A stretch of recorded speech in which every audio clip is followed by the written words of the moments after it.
Well, thank you all for joining us here today.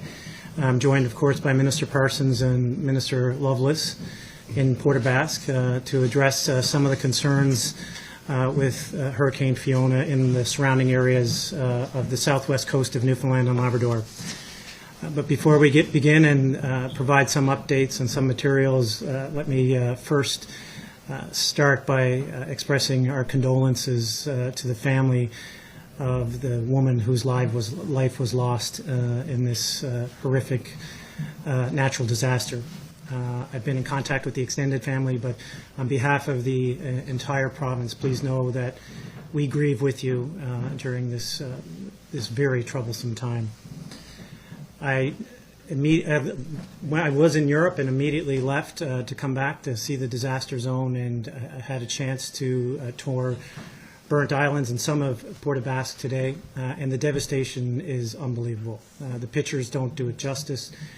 In my former life, I've had an opportunity to do some medical relief work in disaster areas, and I can tell you some of the places that I've seen today is truly equivalent to some of the areas that I've worked in the past. It is harrowing to hear and upsetting and emotionally upsetting for me and all of us, frankly, to hear some of the stories about homes that were lost, memories that were lost, people who've been displaced, rugged men bringing a tear to their eye, describing what the loss means to them. People haven't been living in these homes for 40 years in some cases. So it's been quite an emotional series of days for all of us.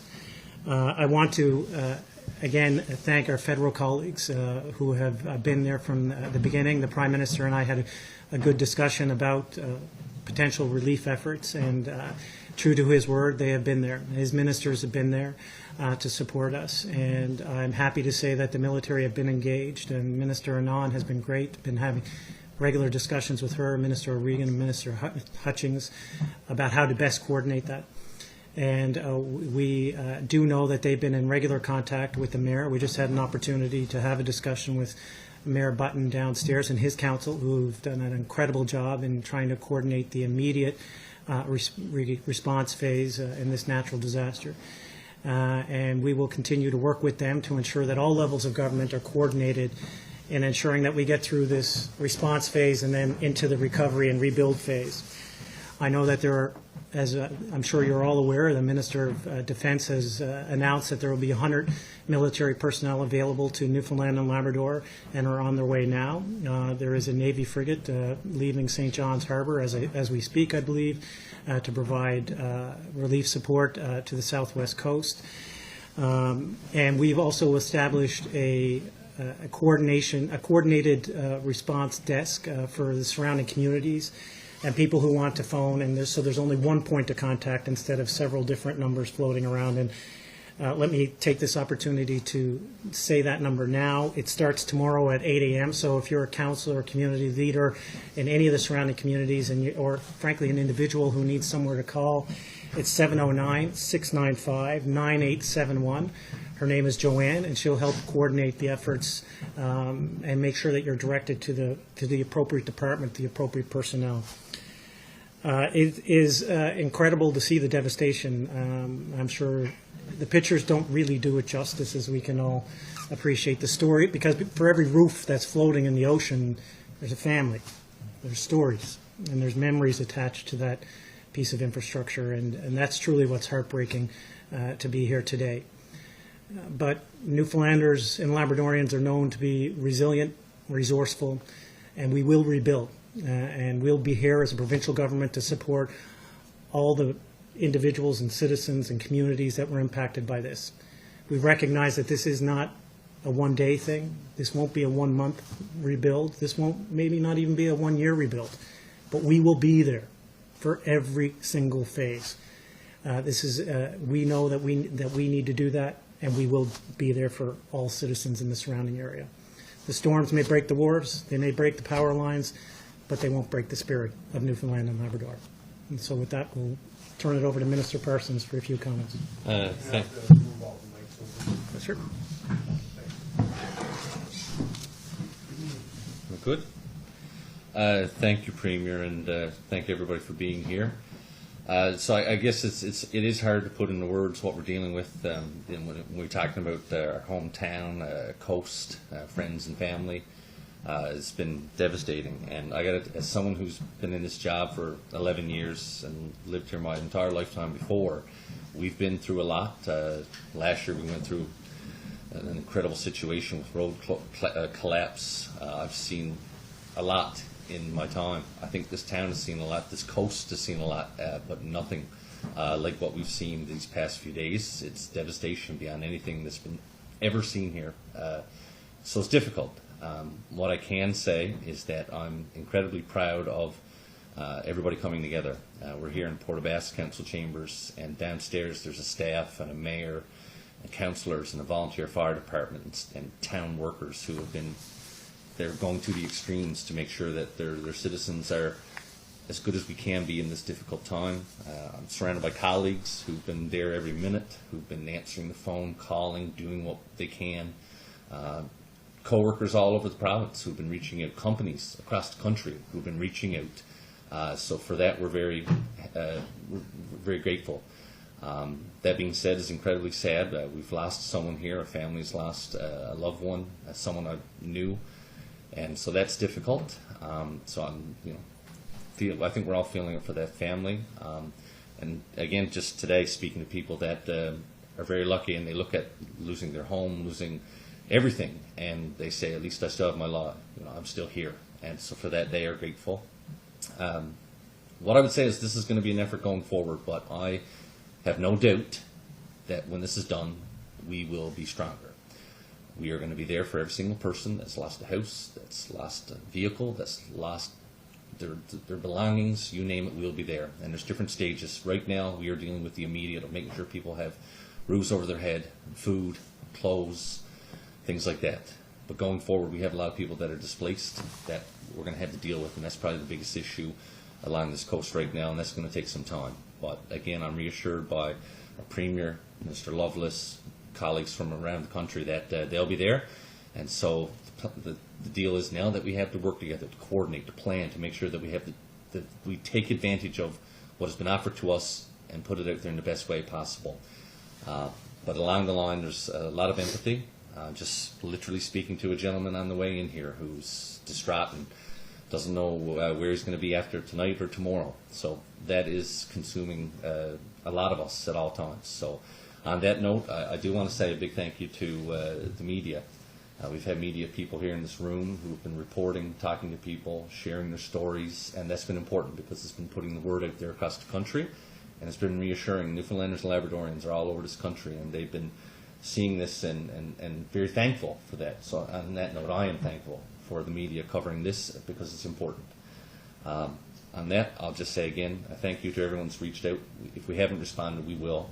But right now, we're just trying to deal with the day-to-day, and every day is certainly filled with issues. But again, as the Premier said, we will get through this. It takes time. We don't have all the answers right now, but we will get there, and we'll have everybody's back throughout this entire ordeal. Thank you. Well, thank you, Minister Parsons. We'll open it up to questions. Do you know how many are displaced right now, and if, like you just talked about someone who doesn't have space to stay, like is spaces for all these people an issue right now? So as we've been talking to the Canadian Red Cross, they've been coordinating the shelter issue. As we understand it, everybody has been placed in hotels or other residents temporarily, so there's no one using the shelter currently, as we understand it. But of course, it is available should somebody need it. So I was going to say, so luckily we don't have a situation where people don't have somewhere to go. Being a small community, people have friends and family. My issue, I guess, going forward is that only lasts so long. We need to find those solutions for the next number of months. So that's going to be a big one that we deal with. But again, we're going to have to work together. We're talking about whether it's cabins, whether it's temporary shelter for people to live for a while. We have seasonal residents on this coast that have houses here that are gone back to somewhere else in Canada or the U.S. So everybody will be working together to make sure that we have those long-term accommodations going forward. And that's where the coordination will really come into play. Yeah, go ahead. You mentioned that you said you want to rebuild, but talking to people here, they say and they speak about how Port aux Basques was built, to withstand the winds. I mean, deal with hurricanes all the time, Yep. storms all the time. And they take pride in that. But the one thing that they all say they've never seen is the storm surge like it came in on Saturday, where it went over top of the Channel Islands, 50-foot waves possibly, even more, and wiped out those homes. Is it time now to possibly rethink how to rebuild, and if not, how to plan coastal communities better, to protect them better? Well, certainly that'll be taken into consideration, of course. Whenever, there's a disaster like this, the rebuild doesn't always look exactly as it did before. But that will be done with the input of everyone involved, of course. So there are opportunities to rebuild stronger. There are opportunities to rebuild with different considerations that weren't there because of historical context and the way some of our communities were settled and used for employment opportunities in the past. But certainly all of those things will be taken into consideration. But nothing will be done without due consultation with the individuals involved and the communities involved. Is it being considered that some of the homes that even may not have been affected this time in the area that you were just discussing could be relocated elsewhere to another neighborhood, similar to, say, the Badger floods and what happened after Badger years ago? Absolutely. So that's a great example of where we've had a natural disaster in the past in the province and where we have implemented a program that didn't necessarily just look after those directly impacted, but those who could be impacted in the future. And so we will be looking at something like that for those, again, we're not, in consultation with the individuals and the community leaders. And if people do want to consider a program like that, then certainly that's something that we'll be looking at. Yep. People are really concerned about insurance. Yeah. And I know that's not your purview, right? No, but it is our purview, right? But are you able, as Premier and as ministers here, to be able to, start a discussion, to be able to see that people who live in coastal communities can get the type of insurance they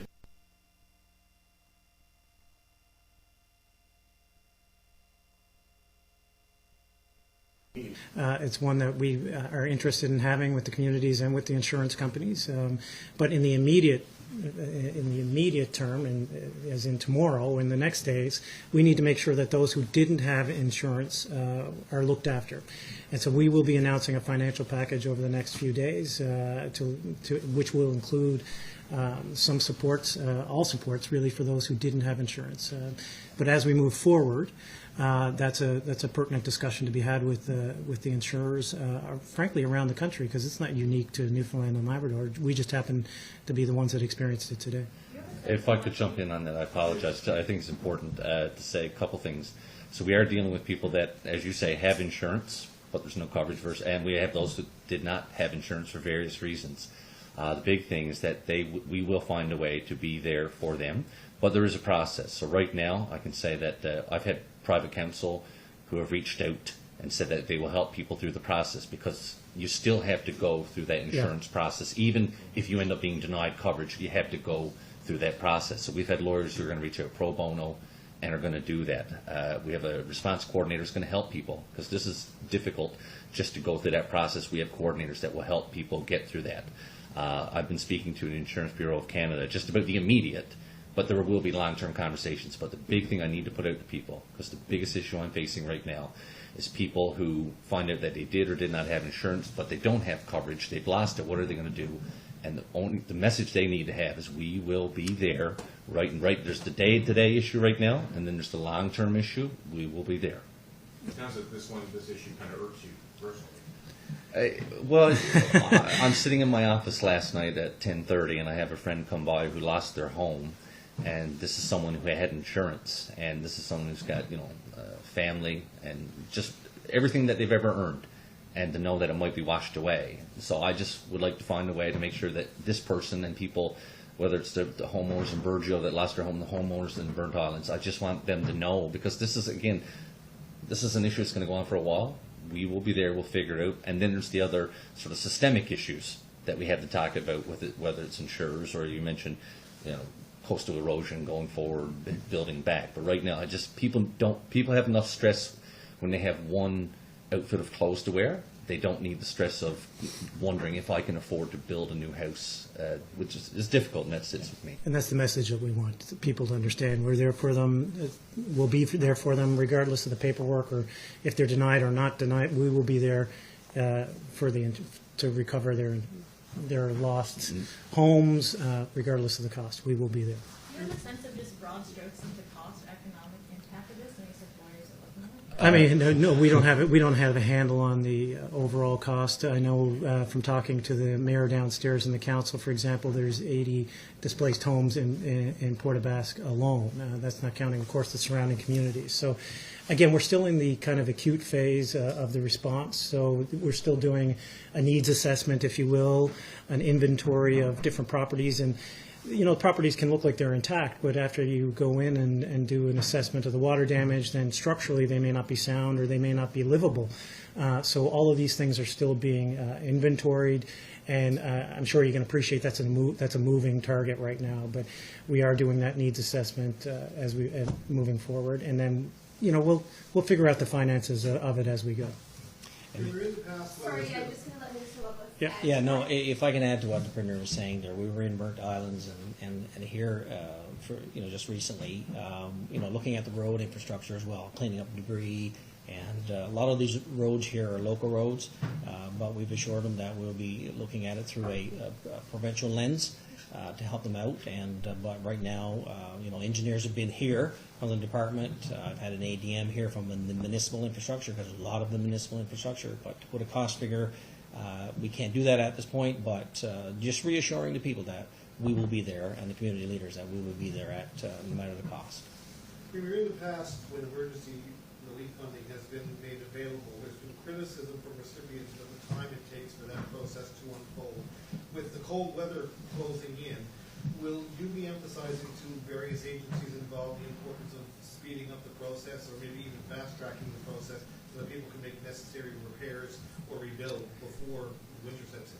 Absolutely. Efficiency is paramount. We want to make sure that the funds are getting to the people who need them, and we will be striving to have the most efficient process in place. There's no question when you're talking about 3 levels of government and funding programs that it can get bureaucratic. I don't want it to be bureaucratic. I want it to be operational so that the people who need the help get the help that is required. Do you expect money from the federal? The federal government, of course, has a disaster relief program in place. We've availed of it in the past, and we will avail of it this time. And I've been, given assurance from my federal colleagues that they will be there to help. There is a pre-existing program, as I'm sure you're aware, but we will be exercising that. But I'm interested to continue with discussions about how perhaps there could be a specific program with respect to this natural disaster. Premier, when do you expect those Canadian Forces personnel to arrive here? My understanding, there's some here now, and they're doing an evaluation. They're helping with the needs assessment. You can imagine in this acute response phase, they're still doing inventory of what's required, what expertise are required. I can tell you, having been in disaster areas before, there's no sense of everyone just showing up. You need to have a coordinated approach, or else, extra bodies on the ground can oftentimes just get in the way. I really have confidence that this is being coordinated well. Will it take time? Yes, it will take some time. But the cleanup, we've already seen the cleanup start. I'm sure, and I've already been discussing with municipal leaders and the federal leaders that this is a coordinated effort. It's being largely positioned through our provincial emergency response desk. And we will get, as the needs assessment develops and there are some parameters put around it, we'll ensure that the needs that are there match the skills that are coming. Did you say, Mr. Parsons, that you knew the woman who passed away? I'm just wondering if you have any kind of general details you can share with us about her. I don't know if I can say much other than it's a very small town, and so people through family, through where they worked. But yes, it was someone that I've known since I was a kid, and know the children.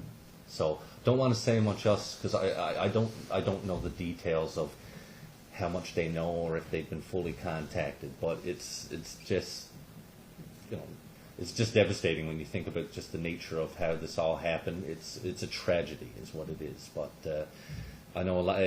like I say, when something happens in a town like this, even a normal passing away, that's one thing. And in this case, where we're dealing with tragic circumstances, and then you throw it into the mix of a natural disaster that we haven't faced, it just, I think, heightens the sadness that everybody's feeling.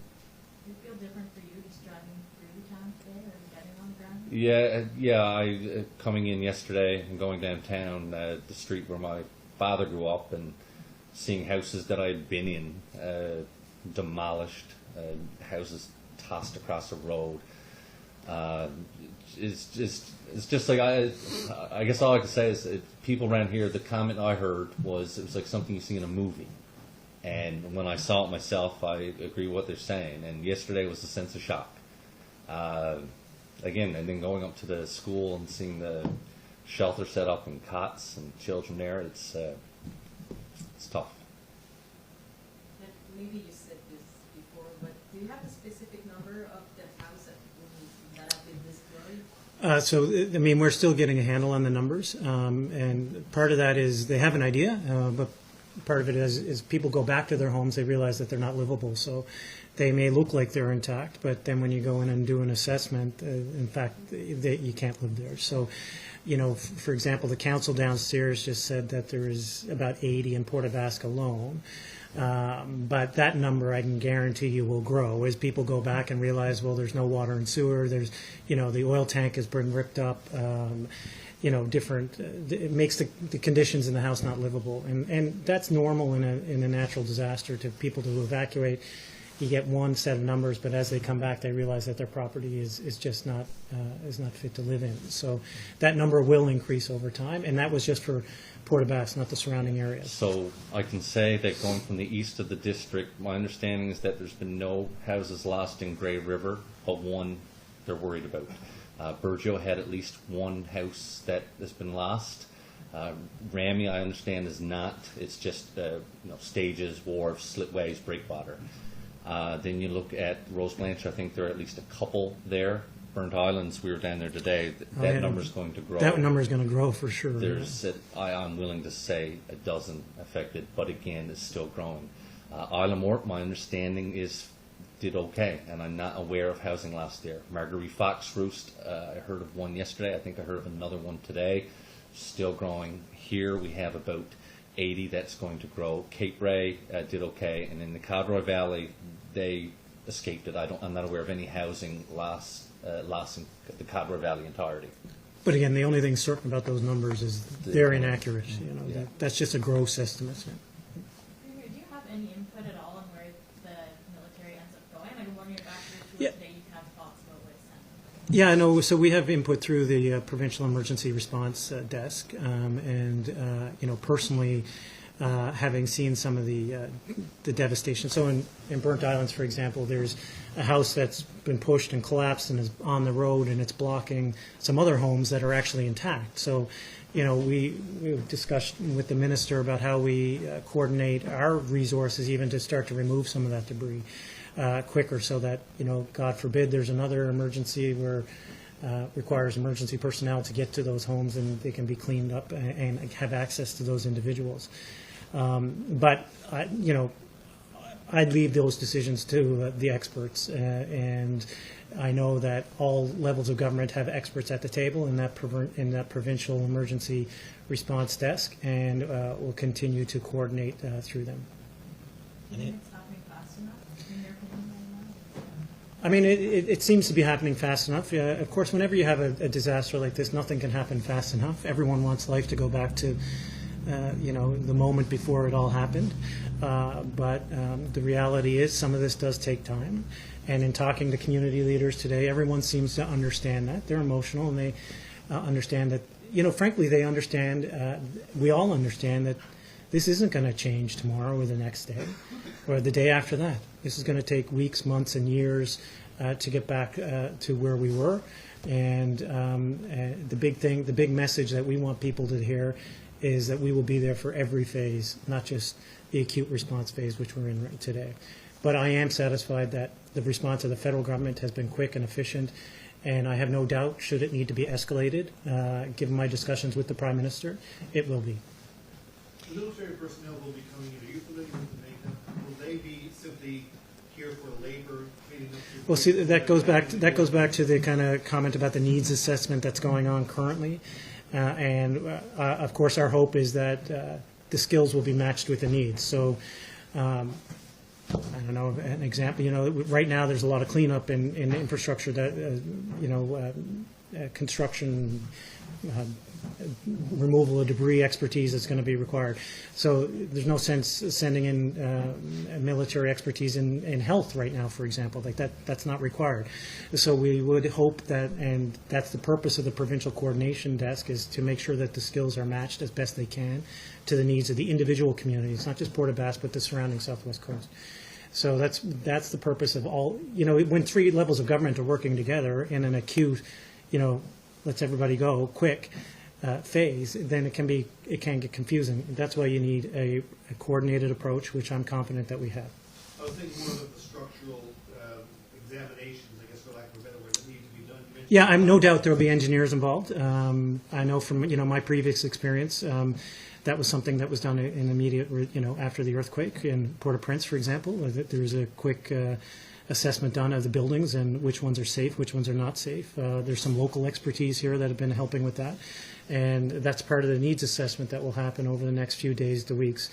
And I'm quite confident, as we've already said many times, that as people go back to their homes, they'll realize that there's structural damage there that, they may look like they're intact, but, they're probably not safe.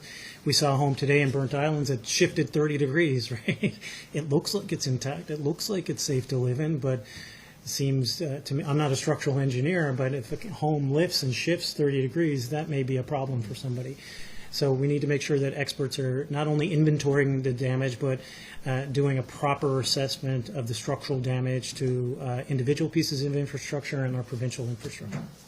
If I can just add to that, we visited Burnt Islands today and here in Port aux Basques as well, and recognizing that the locals only have so much capacity. So we reassured them today that we need to get in there and clean up, and a quick response is required, because until you clean up, you really can't see what your blueprint you're dealing with in terms of replacement. So that's important. We reassured them that, and they were pleased to hear that, and letting them know that we will have the resources available for them.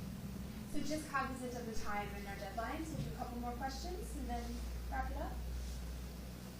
Or we are good now, or you go ahead. No, are you doing a tour of any of the sites shortly after this? That was the intention, yeah. The intention. So we went to Burnt Islands and then did a meeting with the council, and now we're going to go look at some of the areas around Port aux Basques that were directly impacted.